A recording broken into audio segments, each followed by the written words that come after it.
Hello, everyone. I'm Lisa Ling, and this is The Road to a Vaccine, a weekly live educational series exploring the COVID-19 crisis and the global community's efforts to develop a vaccine against the disease. We start with a vaccine update. Yesterday, many global leaders and organizations announced a pledge of financing to research, manufacture, and distribute a possible vaccine and treatments for COVID-19. Though they are going to continue raising funds, they have already secured over $8 billion for the effort. Now, one of the most polarizing issues in the news recently has been around some countries and US states relaxing stay at home restrictions. Many feel it's too soon to open and are worried about a sharp rise in increases in infections and deaths as a result. There's still so much we don't know about this virus. Meanwhile, it's taking a major toll on our frontline healthcare workers. In honor of National Nurses Day in the US tomorrow, our focus today is more on the human side of COVID. While vaccines are being developed, we're looking at what's happening with the people facing the pandemic each day from the front lines. Our first guest is someone I am just in awe of. She will join us from the front lines in New Orleans to share how she survived Ebola and finds the courage to keep fighting COVID. Then we'll have Dr. Larry Brilliant, one of the world's leading epidemiologists, who was part of the team that helped to successfully wipe out smallpox, which remains one of the only human disease ever to be successfully eradicated. He'll talk about his experience and how we can emerge from the crisis. And then I am so moved by this story. Two physicians living perfectly comfortable lives, working in a science lab, they took leave to go work in one of the busiest COVID-19 hospitals in the country. Now, if you have questions, please share them in the comment section, and I will be asking them throughout the show.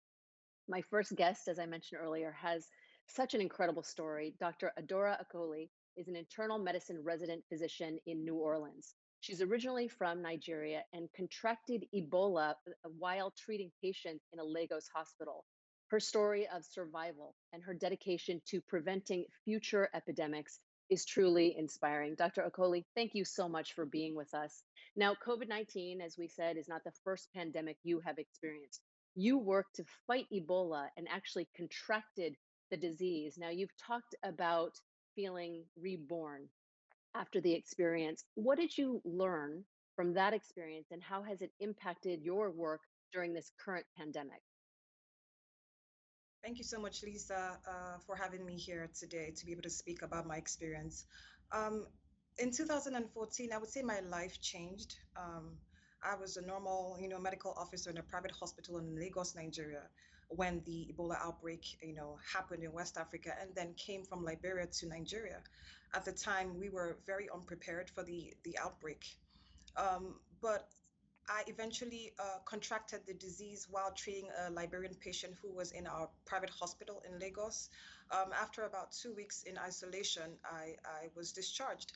I survived the virus, the infection, but it was a narrow escape. Um, I can't tell you what happened, if it was my immune system that was strong enough, but I wasn't given any medications. No ZMapp was accessible, no convalescent plasma that we could work with. But I would say that certainly there's a purpose. There's a reason why that I survived, and it was like a rebirth for me. Adversity birthed, my purpose to be here today and to be able to continue to do what I'm doing. But it taught me a couple of things. I thought I was compassionate before I had Ebola. I thought that, I wanted to treat people, to take care of people. But then I realized that I didn't really have empathy. And that outbreak and experiencing the disease and what it did to people made me so empathetic. And when I look at my patients here in New Orleans who have COVID-19, and they're asking the same questions that I asked when I was in isolation. Who is this doctor treating me? And I can only see their eyes. I don't really know who they are and what they look like. They have all these questions. How long am I going to be here for? Am I going to survive this disease? Is it going to be 2 weeks? Are there any medications that I can take for this? What's next? I had all these questions when I was in isolation, and they have these questions as well. But you see, the thing is that it's a novel disease, just like the Ebola virus was novel to the West African region, even though it had been in existence since 1976. But we didn't know much about the disease. We don't have enough answers for our patients, but we can only do our best and give them what has been, shown since this outbreak started. it taught me that infectious diseases is a disease of poverty. And truthfully, when there's an outbreak of infectious diseases, is usually the marginalized, disenfranchised, the African American population, for instance, is more affected in New Orleans than other populations, even though the African population here makes up 30% of the population, but COVID is affecting more than 60% or rather more than 60% of COVID cases are African American. So infectious diseases are here to stay if we do not address the underlying issues, such as health disparities that affect so many people. Dr. Okoli, in terms of the two pandemics, Ebola and COVID 19, are there similarities between or in the way that the world has been reacting to them? I would say that similarities between Ebola and COVID are pretty a lot. In terms of the world continues to be reactive instead of being preemptive. So we have the habit of treating pandemics and outbreaks, in such an emergent way. We, raise money, we try and pump in billions into the outbreak. But as soon as the outbreak is over, when we're in our peace moments, we don't actually do the work of building and strengthening our healthcare systems. And it's a global thing. I would give an example with the Ebola outbreak in 2014 to 2016. When it happened in West Africa, billions were pumped into the outbreak. And when the outbreak was over, we didn't do the work of strengthening the health systems. We still have a gross shortage of doctors. We still have a lack of water, running water, soap to wash our hands. I mean, we don't even have oxygen concentrators in a lot of, tertiary institutions.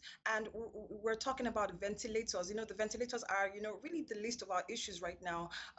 We don't even have, enough primary healthcare centers that can take care of the rural population and even the urban population. So it's about strengthening the health system and attending to these disparities. And it's the same thing that we're seeing here in the US.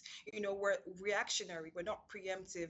It is times of peace that we should actually, look to strengthening our system, building the infrastructure that we need to be able to combat outbreaks. We should expect outbreaks. We shouldn't be surprised that outbreaks are happening, given that we are doing a lot, by entering into the habitats of the mammals, and we're, doing aggressive deforestation, we're doing aggressive mining and agriculture. So we should expect that as an interface between the mammalian population and the human population, that certainly all the millions of viruses that are also found in animals would jump into the human population. So we should actually be preemptive. And it's unfortunate that Ebola had been in existence since 1976.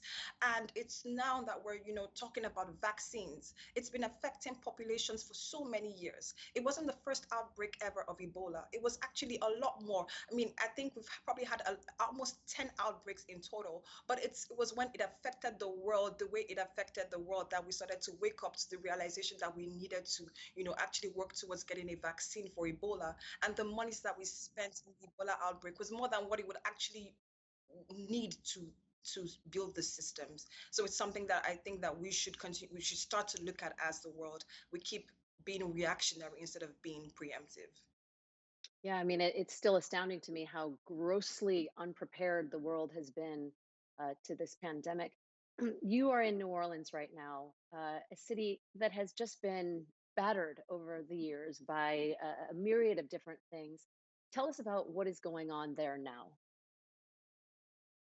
New Orleans was hit by COVID-19 in a way that other cities in the South was not hit, and we could say maybe it's because we have a lot of festivals here, and so when it comes to tourism, New Orleans is really a place where we have a lot of tourists. We had Mardi Gras, and we had Mardi Gras in February when a lot of things were already happening in the COVID part of of things, and we didn't shut down the city as we should have on time. So from my experience with treating patients here, I'm finding that we have more than half of the COVID cases are within the African American population. And that speaks again to the health disparities that we have here. We have a population of about 30% being African American, but we have more than 50% being affected, and it's because African Americans do not have the kind of access to health that is needed to be able to give them a fighting chance. A lot of African Americans have to work more than one job, and getting paid sick leave is an issue, so a lot of people will still go to work even when they don't feel well. We have a very theming jail population with, of course, more African American there. So we have to depopulate our prisons. We have all these issues, and it points to the fact that we need to give health for all and quality health for all. We have to deal with this health equity issues that we have, and that's an underlying issue that we really haven't resolved. You're absolutely right on that, Dr. Okoli. I have a question from someone who's watching named Tatiana from LinkedIn, and she asks why the COVID spread is much worse than Ebola. Do you have any thoughts on that? The COVID spread is worse than Ebola because it's more contagious than Ebola. Ebola, it was something that could happen and burn off quite quickly before it would actually spread out to the extent of being more widespread than it is right now. Ebola had so many different symptoms and signs that came, but then it also would hit people within 1 week of getting the infection.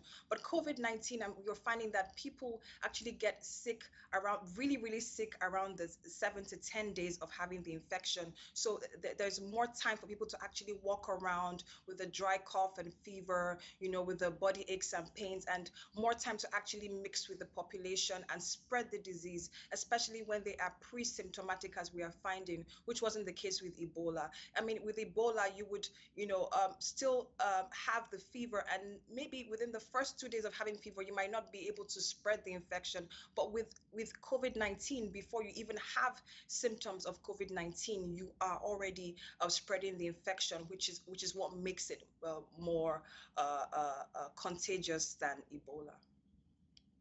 Dr. Okoli, you've seen a lot of loss, but you are also the embodiment of hope. What gives you hope that we can get through this? I think that it's in times of hardship and in times of suffering that we really see the resilience of the human spirit. It's in times of crisis like this that you see the human spirit and people come together to work as one. And when you hear stories about different countries and different places that have experienced the COVID-19 outbreak and have been really devastated, like Italy, now seeing a gradual reduction in the number of new cases, and you see that they're gradually reopening the economy, and it tells you that there's hope for tomorrow. When I see a patient who was intubated now being extubated and no longer needing the ventilator, I know that there is hope. When I see a patient who was having a need, regular need for dialysis, no longer needing dialysis, I know that there is hope. When I also look at the fact that what is life without hope? It's futile. It makes no sense. That is the essence of living, is that we have the hope that there is a tomorrow, that there's a hope that each of us has a destiny and a purpose to fulfill. And that's what makes us go at it every day, wake up in the morning with a strength and a vitality that we can definitely beat this, and we will beat this. Dr. Okoli, thank you so much for taking the time to be with us. Your patients are so lucky to have you for your expertise, but especially for your compassion and your heart. Thank you again, and be safe out there. Okay. Thank you so much, Lisa. Now, in case you're just joining us, I'm Lisa Ling, and this is The Road to a Vaccine, a weekly exploration of the COVID-19 crisis and the global community's efforts to develop a vaccine against the disease. I want to remind everyone to ask questions in the comment section, and I will do my best to get to them throughout the show. Now, when we think of the front lines, we don't often think of epidemiologists. These are the men and women who investigate patterns and causes of diseases and work to prevent future outbreaks. Earlier today, I spoke with Dr. Larry Brilliant, one of the world's leading epidemiologists. He has fought flu, polio, and blindness and was part of the team that helped to eradicate smallpox. He also was an advisor to the movie Contagion, which I'm sure many of us have rewatched lately. Dr. Larry, thank you for taking the time to be with us today. So, this episode, we're talking to people on the front lines, and you certainly have been on the front lines of epidemiology and have been for many years. In fact, you've been predicting a global pandemic for a very long time. Did you feel like you were crying wolf? And what about COVID did you expect, and has it surprised you? Well, first, it's very nice to talk to you. I think that we use this term Cassandra very, glibly, but every epidemiologist has been a bit of a Cassandra because we've all seen this coming. With 30 to 50 novel viruses jumping species to human beings, causing small outbreaks in the last 20 years or so, it was inevitable that one of them would ignite a forest fire of an epidemic. Um, it feels poignant, an opportunity missed. The British would say an own goal, self inflicted wounds. We could have done so much better if we had prepared for this everywhere in the world better. Did anyone heed the warning sufficiently or correctly? Well, I think Thailand has. They've created an app called Dr. Me, which allows people to report dead chickens or birds or cows or sick animals as well as sick humans. Um, they've done really well with the importation of MERS. There was another disease, another coronavirus. There have been two others, SARS and MERS. And Thailand did very well. One was imported into South Korea, the other into Thailand. And South Korea had hundreds of deaths. Thailand had only one. And I think that's probably the reason that South Korea has done so extremely good a job this year, this time, because having had the experience of MERS and the hundreds of people that were hurt by it, the government was sensitive to, responded. I would say there was a 3 or 4 week delay when the virus infected a church group. And then once they understood what had happened, the South Koreans were terrific. You can just look at the way South Koreans feel about their government now. They're so proud of their government's ability to make them safe. There are other places that have done a really good job. They tend to be islands. Taiwan has done a great job. New Zealand has done a great job. Iceland, three island republics. That kind of tells us a little bit about it's easier to protect an island than it is a big landmass in a big country. But certainly, if you name all the major countries of the world, not one of them would say they were completely proud of how they've done and that they couldn't do something better. Well, certainly, the countries that you mentioned took action right away, which many countries didn't. Given that you've been predicting a global pandemic for so long, has COVID been more ferocious than you anticipated? Yes, different. Uh, it is a disease that is respiratory in one sense only, that it's spread mostly by the respiratory route. But when we say respiratory disease in medicine, our minds automatically go to URIs, upper respiratory illnesses, or to flu. This is nothing like a flu.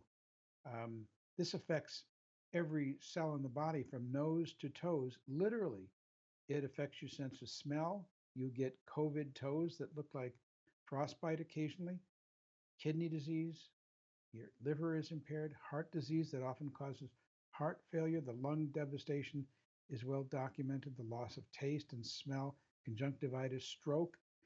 There's something about this disease that is not only different, it is pernicious in the way that it affects some people and causes such a difficult and painful death.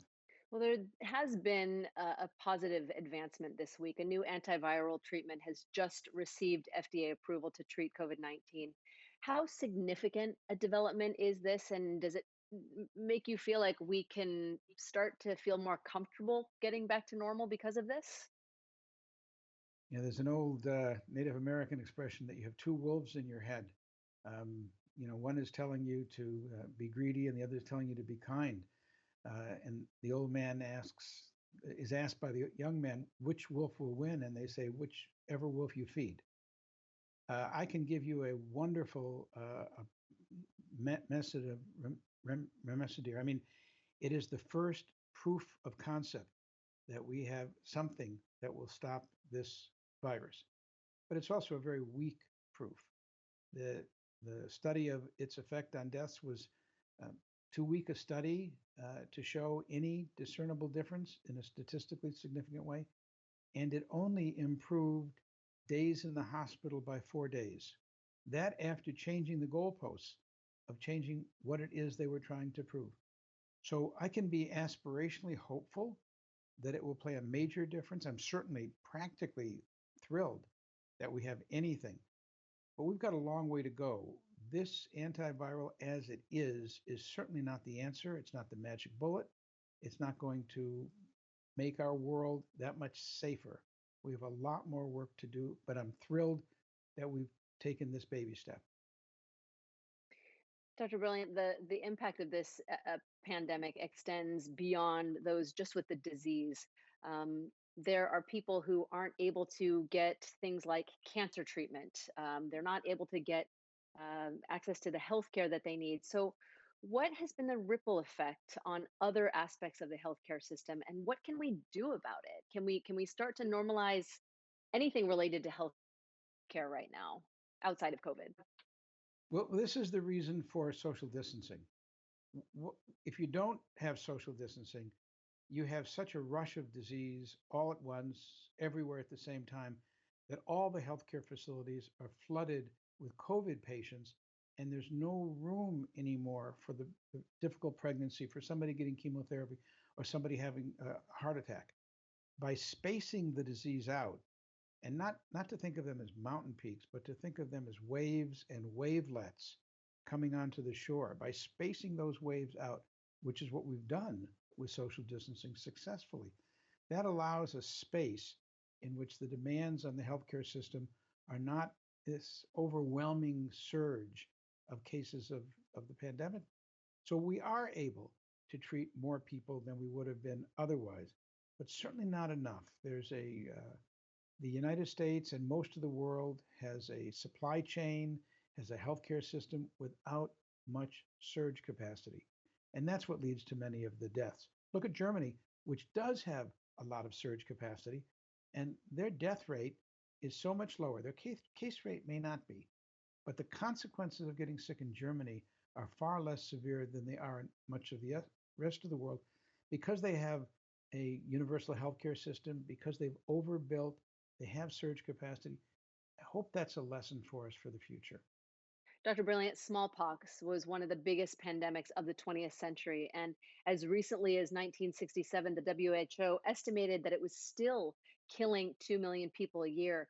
It took almost 30 years to fully eradicate the disease. And you were a very big part of the effort that made that happen. What gives you hope that we can eradicate COVID? Well, smallpox actually killed 500 million people in the 20th century, 500 million. It may have been the most lethal disease in human history. Um, but we worked really hard and we had a strategy, which was search and containment, surveillance and containment, just like the contact tracing things that you're looking at. It was the same kind of a thing, but we had a vaccine.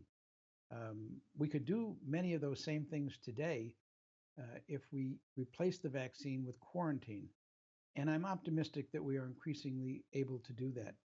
When I visited the last case of smallpox, the killer smallpox, variola major, that occurred in nature, a little girl named Rahima Banu on the Bola Island in Bangladesh, a little village called Karalia. And when she recovered and the scabs of smallpox fell on the ground and they were kind of cooked in the hot Bengal sun, that was the end of an unbroken chain of transmission that went all the way back to Pharaoh Ramses, unbroken for thousands of years. And it ended. And with it, all of the death and destruction from that disease ended. When you've seen that, which was only done because of the World Health Organization, WHO, because if you see something like that for the rest of your life, you can never be a pessimist. And so I'm optimistic that we will throw this disease too into the dustbin of history. Dr. Brilliant, thank you for um, those hopeful sentiments. Thank you so much for taking the time to be with us today. Thank you, Lisa. Thank you for having me. And that was Dr. Larry Brilliant, one of the world's leading epidemiologists. For those of you just joining, I'm Lisa Ling, and we're back with you live. Please, if you have questions, ask them in the comment section, and we will try to get to as many as we can throughout the show. Coming up, we'll be talking to two doctors courageously caring for patients at the Coney Island Hospital, which is one of the hardest hit in the country. But first, our next segment is Vaccines 101. This is where we look more closely at the science and process of how vaccines are created. And today, all the way from Belgium, we have Dr. Johan van Hoof, Global Head of Infectious Diseases and Vaccines for Janssen, to shed some light on how vaccines go from being designed and into manufacturing. Hello, Dr. Van Hoof. Thank you so much for being with us. Hi, Lisa. Glad to be here. So I heard, Dr. Van Hoof, that you and your team were just coming up from air after working 5 hard years getting the Ebola vaccine to people in East Africa. You were just about to exhale when Dr. Paul Stoffel said, "Get ready for COVID." What has it been like for you to switch gears so quickly? And what is the environment like there in your labs for you and your team as you work on the COVID vaccine? Yeah, indeed. As you said, we were just finishing the job for Ebola, so to say, and the teams had been working very hard over the past years to prepare the documentation and have it all submitted to the agencies. And we hope in the weeks to come to have a positive feedback from that one. And also, we have been working very hard to have the vaccine that is currently used in Rwanda and also in DRC to help in controlling the outbreak, which in DRC is still ongoing. Back in January, in the early days, I actually had already discussed with Dr. Paul Stoffels that we had heard about that outbreak in China, and we assumed that one day this could become a threat to the world. And just out of curiosity, we actually had decided to take a look at the genetic code and make an assessment on whether yes or no, leveraging our platforms and our technology, we could be part of the solution here. And actually, coincidentally, that same weekend, I indeed got a phone call from Dr. Stoffels asking me, hey, Johan, do you think we can make a contribution here? And that's indeed where the excitement started again. And it's a strange feeling because it's mixed feelings. Of course, we are concerned about the COVID situation in the world. In the beginning of the days back in January, we didn't realize yet how fast it would come to the rest of the world. But as things evolve, we certainly get more and more nervous about that one. At the same time, also excited because we see this as part of our mission to make sure that we leverage the technology that we have to make it available to address threats like the ones that we talk about. It's based on that vision that we also started with Ebola back in 2014, and that we now have entered into the field with COVID. And I must say that since January of this year, our teams have been working around the clock, doing many things in parallel, things that normally should be done sequentially, really aiming to develop it as soon as we can, such that we can start these clinical trials in humans later this year. And really, I'm enthused by what I see happening there. It's also heartwarming to see how many people from within the organization actually get a lot of energy of the notion that we can help to bring the solution to people. And I see many people volunteering and contacting us within J&J to see how can we help and what type of support would you still need. And it's really heartwarming to see this. That is quite moving. And Dr. Van Hoof, I want to get more into vaccine development in a moment, but I have to ask you about something that so many of our viewers and so many people around the world are wondering, which is about immunity and antibody testing. In your perspective, if you have antibodies, does it mean that you are immune from COVID? Well, first of all, we don't know that much about the virus, and still a lot has to be learned. We can only look at what we know about other coronaviruses. And from those, it is known that for some of these coronaviruses, they actually, after having gone through it, you're protected for some time, but not eternally. And after a few years, it looks like you can be reinfected by that virus. We don't know if it's a similar pattern for the COVID virus, but I think it's reasonable to assume not to be over optimistic for the moment. And I think the future will tell us. But it's reasonable to assume that if you have had a recent history of the infection, that at least for the coming months you most likely are protected, but nobody knows it with certainty. And it's also linked to the fact that not all antibodies that we produce as a reaction to a virus are really what we call functional. So you have antibodies that really don't help in protecting against the virus. You have antibodies that might help in protecting against the virus, and we call those neutralizing antibodies. And that's what we all hope to induce with the vaccines that we are testing and going to test. Well, in terms of the vaccine, is it possible to determine how long the immunity provided by the vaccine will be? And will we need to get, for example, a booster shot the following year for it? It's a very good question. It's actually a question that is there for any new vaccine that you develop. So going back in history, even for hepatitis B, that exists since the 80s. You don't know upfront how long protection will be. You can have an idea about the level of antibodies you need to be protected, but you don't know how low they can go before you get reinfected again. And also, the good thing is about our immune system is that very often you induce immune memory. That means that when you have been vaccinated, let's say for hepatitis B, even if your antibodies are extremely low, when you're in contact with the virus, your immune memory, you have memory in your body that immediately recognizes the virus and gives that response and that protection. Whether a similar mechanism will be there for COVID, we don't know. But so historically, it is usually recommended to monitor this closely, and it's not excluded that the booster dose might be needed, but only future will tell us. Well, as you know, the world is anxiously awaiting a vaccine and hungry for information about it. But what I want to know is what are the ideal characteristics of a vaccine and what needs to happen before it goes into testing? That's a very good question indeed. When you look to the COVID vaccine that we all try to come up with now, is that we are actually, at least from a Janssen perspective, we are building on two pillars. On one hand, what has been learned from the experience with the first SARS, small SARS epidemic back in the early 2000s. And at that time, it was shown that you could actually develop vaccines that were able to protect animals from infection. So you vaccinated animals and you cannot infect them with the virus.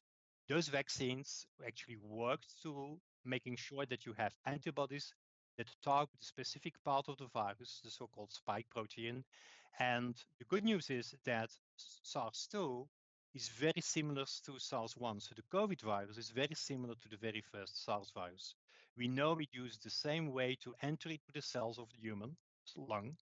And therefore, we assume that what was possible for SARS-1 will also possible for this one. So everyone is hoping that with the vaccine platforms that we have, we can induce these antibodies that target that protein such that the virus cannot enter the cells.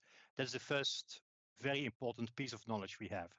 The second one, which is certainly important if you want to go fast, be able to produce fast and also roll it out in many, many people, is to use technologies that already are established to some extent. So the technology that we're using within Janssen is technology which has been used in our research programs already across many programs. And based on that, we know quite well that platform, that technology, and also the regulators who have seen those data have a certain level of comfort. What we see is we have already vaccinated through our R&D program more than 60,000 people. So from that perspective, we have, and those people included children, included people infected with HIV, it included elderly, also pregnant women. So we know that the vaccine from that perspective is well tolerated. Tolerability is not different from other routine vaccines. And also we, in that population of over 60,000, we have not seen any safety signal of concern. So from that perspective, we know the platform, the technology seems safe to use, which gives a level of comfort. The other one is that across our programs, we have seen that we have the right type of immune responses. So combining these, it means that we can really go fast into early development, check if we have the right immune responses, and then roll it out in a larger population.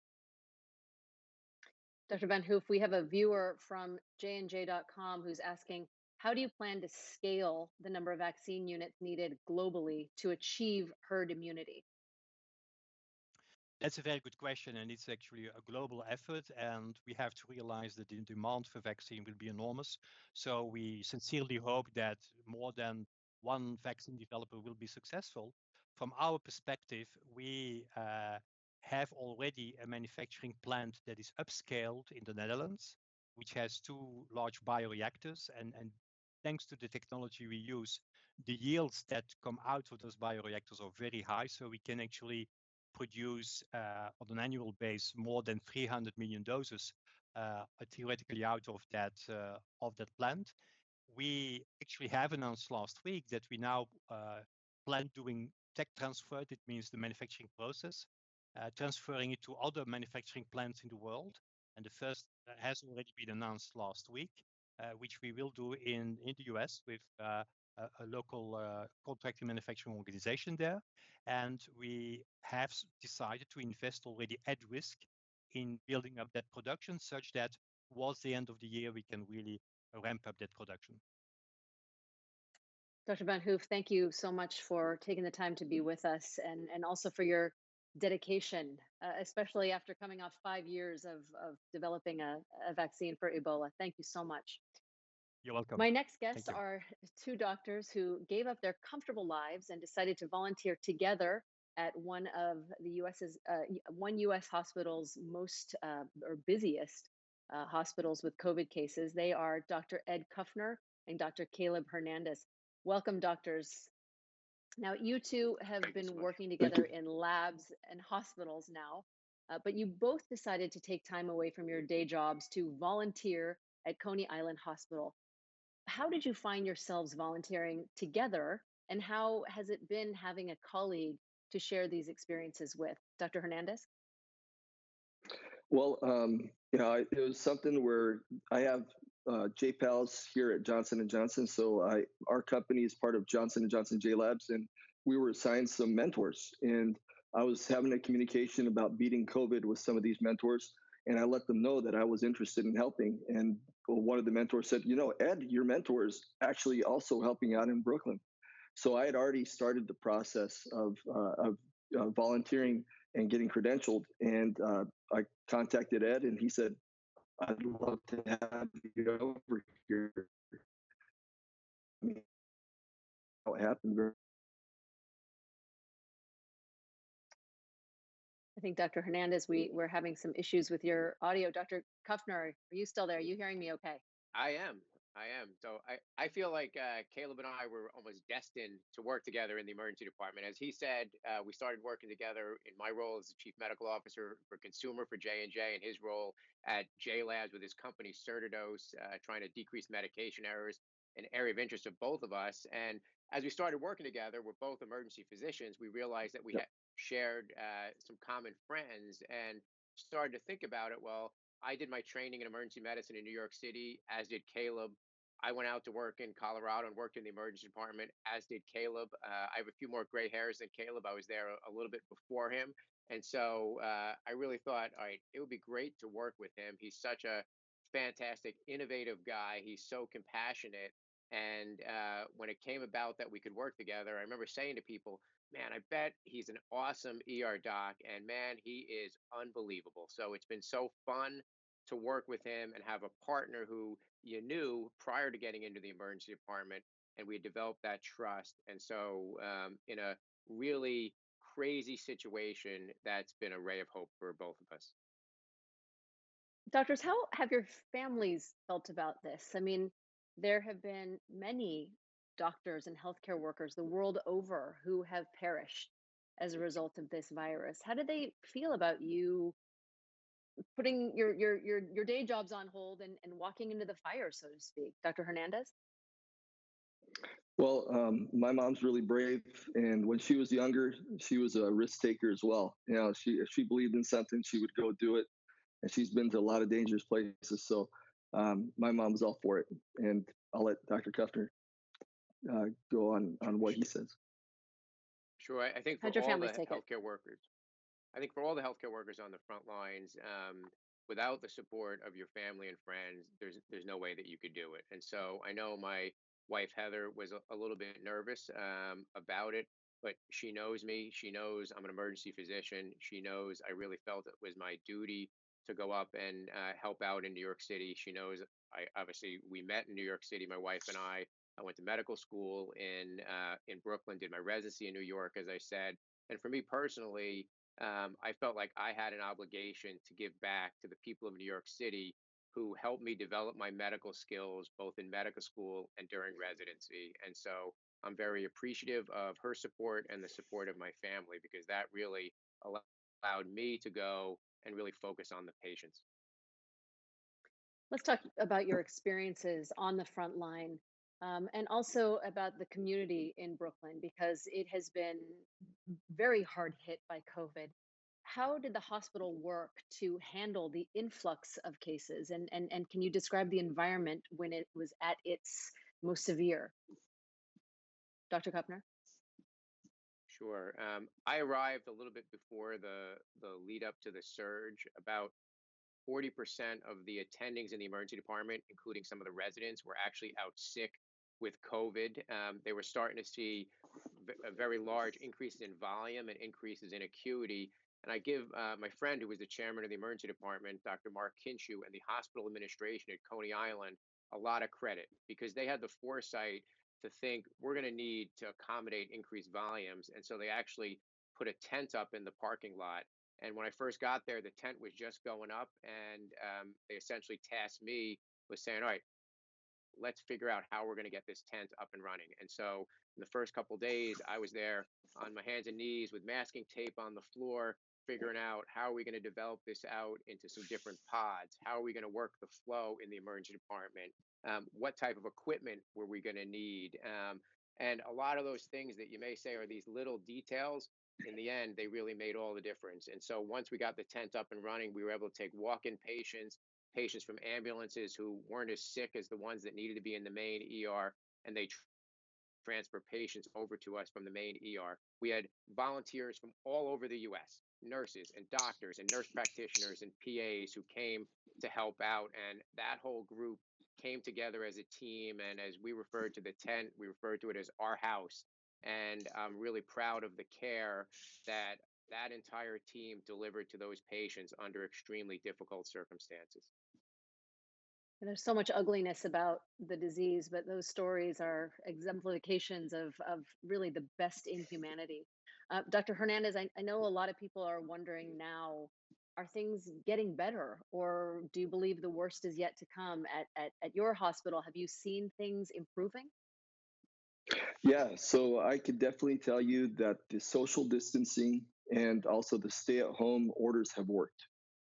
When we first started out, the volumes were just so large and so crazy, and New York, that was just a small piece of New York's population that had become infected, and it was creating such a big problem in our healthcare system.